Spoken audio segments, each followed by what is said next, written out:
So we have the former UK Prime Minister Boris Johnson.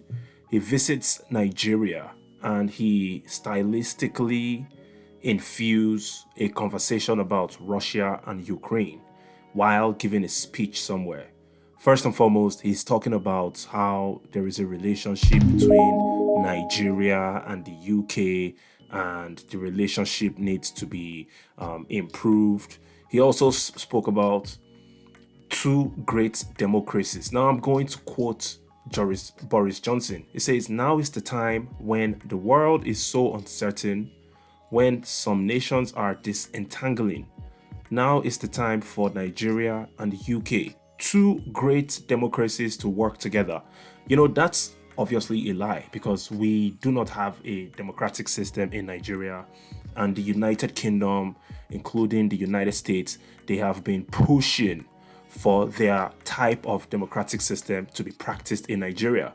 It would have been great if we had a free and fair electoral process where people are not getting robbed during the elections, where it's not a constant battle of opposition members going through the court systems to fight to regain their mandate.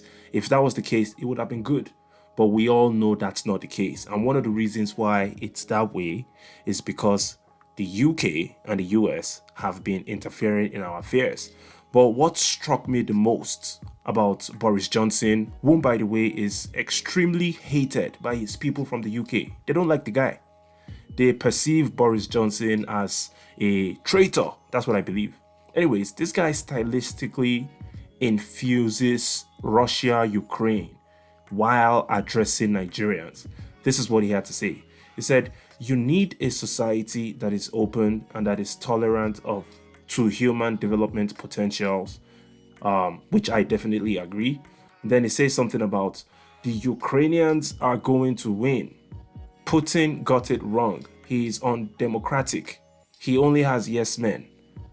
How is that any of our problems in Nigeria?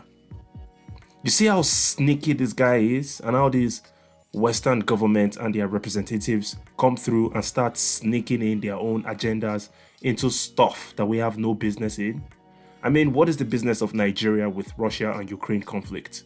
The amount of people that have been killed in that conflict in Russia, Ukraine, is probably not even up to the amount of Nigerians that have lost their lives in Nigeria due to lack of good hospitals, lack of good roads, people that die in road accidents, people that die of preventable diseases, people that get killed by the police. We are already in a war.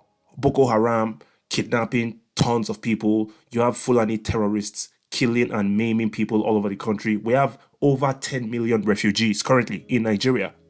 So why are you coming to talk to us about Russia, Ukraine? And that's the sneaky nature of these people, right? It's disgusting.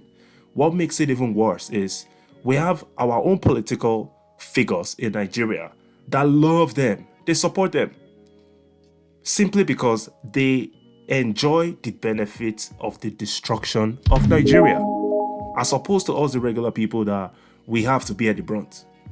We are the ones that are the refugees.